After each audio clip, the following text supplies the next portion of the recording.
deforestasi, sehingga terjadi namanya bencana ekologi. Akhirnya hari ini menjadi bencana kemanusiaan.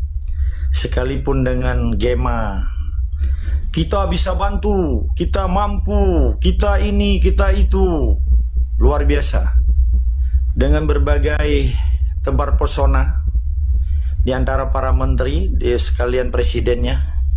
Tetapi hari ini atas kebijakan darurat daerah yang diumumkan oleh Gubernur Indonesia yang ada di Aceh, akhirnya kebijakan untuk melindungi korban bencana yang diciptakan atas kebijakan Jakarta bersama oligarkinya, sehingga membawa malapetaka bagi bangsa Aceh, bangsa Sumatera Utara, dan bangsa Padang di Sumatera Barat.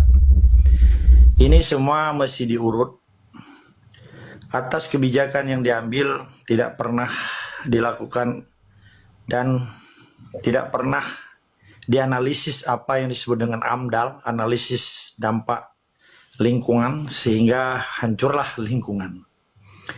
Sekalipun ada persoalan perubahan iklim, sehingga datangnya siklus tropik, sehingga dengan kekuatan manusia tidak bisa dilawan atas kekejaman perusahaan siklon tropik. Jadi yang perlu diangkat ke permukaan adalah bagaimana tanggung jawab negara atas warga negara, bagaimana tanggung jawab negara terhadap lingkungan hidup manusia.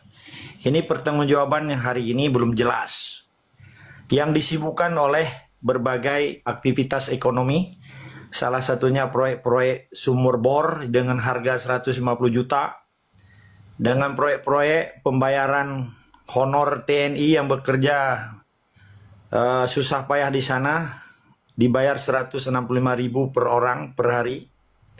Tetapi pernahkah negara hadir untuk melindungi yang disebut dengan kebijakan daerah yang diumumkan oleh Gubernur Indonesia yang ada di Aceh? Sehingga apa yang disebut makna yang sesungguhnya darurat daerah, sekalipun belum diputuskan bencana nasional, ini kan ada konsekuensi hukumnya. Di mana letak tanggung jawab pemerintah Indonesia yang diwakili oleh pemerintah di Aceh? Karena mereka bagian yang terpenting dan ada kaitannya, karena epicentrum kekuasaannya ada di Jakarta. Ini mesti dipahami. Setelah bencana itu datang, kekecewaan bangsa Aceh sangat luar biasa. Apalagi ada benih-benih kemerdekaan yang di Aceh yang selama ini dibiarkan berjalan secara liar ataupun secara paralel. Akhirnya apa yang terjadi? Persoalan Aceh diselesaikan secara paralel, secara parsial maksud saya, Apa yang terjadi di Aceh hari ini? Ketika tindakan TNI secara bebas yang disebut dengan abuse of power, sehingga seakan-akan di Aceh sudah terjadi darurat militer, dengan pergerakan tentara, dengan uniform yang lengkap, dengan senjata panjangnya. Akhirnya 8 orang korban sehingga luka dan berdarah. Sementara pemerintah yang ada di Aceh, perwakilan dari pemerintah yang ada di pusat, tidak pernah terdengar suaranya bagaimana mereka bela anak bangsanya. Pertanggungjawab moralnya, pertanggungjawab politiknya, perjuangan atas nama negara, warga negara dikorbankan atas algojo TNI secara membabi buta, dipersoalkan tentang bendera yang sebenarnya masih persoalan politik. Kita sudah jelaskan jauh sebelumnya tentang tupoksi TNI di Aceh. Ketika tupoksi TNI di Aceh bagian daripada penjaga kedaulatan negara dan menjalankan keamanan negara, apa urusan dengan politik? Itu satu. Ketika tindakan ini dibiarkan, apa fungsi Komisi 1 DPR yang ada di Aceh ataupun DPR RI yang ada di Jakarta? Dan bagaimana partnership antara DPR RI Komisi 3 dengan TNI dan polisi yang ada di Aceh? Ini sama sekali dibiarkan tindakan kekerasan yang dilakukan atas krim kejahatan kemanusiaan yang dilakukan oleh TNI di Aceh. Hari ini semua yang disebut dengan jabatan politis ataupun dari bupati, gubernur yang ada di Aceh, tidak pernah, kenapa bangsaku kamu pukul, kenapa bangsaku kamu hina, ada apa dengan kalian di sini?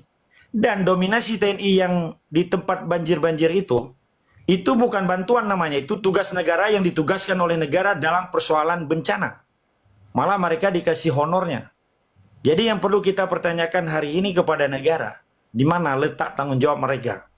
Sehingga bantuan internasional sekalipun diucapkan atas nama lisan tapi tidak pernah dikeluarkan atas nama tertulis atau secara formal.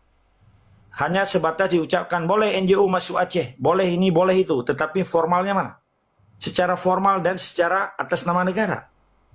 Sekalipun ditahan bantuan dunia internasional atas nama negara ke negara ataupun hubungan bilateral negara, ini menjadi ancaman kemanusiaan di Aceh yang selama ini belum tersentuh, yang disebut dengan hukum dan konsekuensi darurat daerah di Aceh.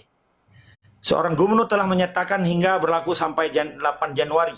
Tapi konsekuensi apa yang dilakukan tidak ada. Fakta yang maksimal, semua lamban dan lambat. Ini perlu kita bahas, Bung Mayor. Jadi sehingga kita tidak lagi membuang berita seakan-akan menutupi tindak kejahatan TNI di Aceh. Ini tidak bisa dibiarkan. Yang saya tahu setelah pergerakan 6 batalion yang dikirim ke Aceh, Aceh dijadikan darurat militer tetapi pemerintah Indonesia tidak meresmikan. Seperti orang sudah kawin tapi tidak ada pesta. Tapi tindakan TNI di Aceh luar biasa hari ini, lebih daripada darurat militer. Saya tidak bisa terima itu. Dan orang Aceh yang waras tidak bisa terima. Kecuali orang-orang Aceh yang tidak waras yang bisa terima tindakan kekejaman TNI di Aceh. Secara represif, ini tidak bisa diterima. Jadi hanya orang-orang Aceh yang penjilat-penjilat Jakarta yang bisa menerima itu. Kelihatan kalau bicara penjilat-penjilat itu. Dia merasa bangga menjadi sistem Indonesia, tapi hari ini coba kita evaluasi. 80 tahun Indonesia merdeka. Keadilan itu tidak ada. Jaminan keadilan itu tidak ada. Jaminan keamanan tidak ada. Semua orang Aceh ketakutan kalau lihat tentara. Karena terjadi shock terapi. Ditakut-takuti dengan kegagahan uniform mereka.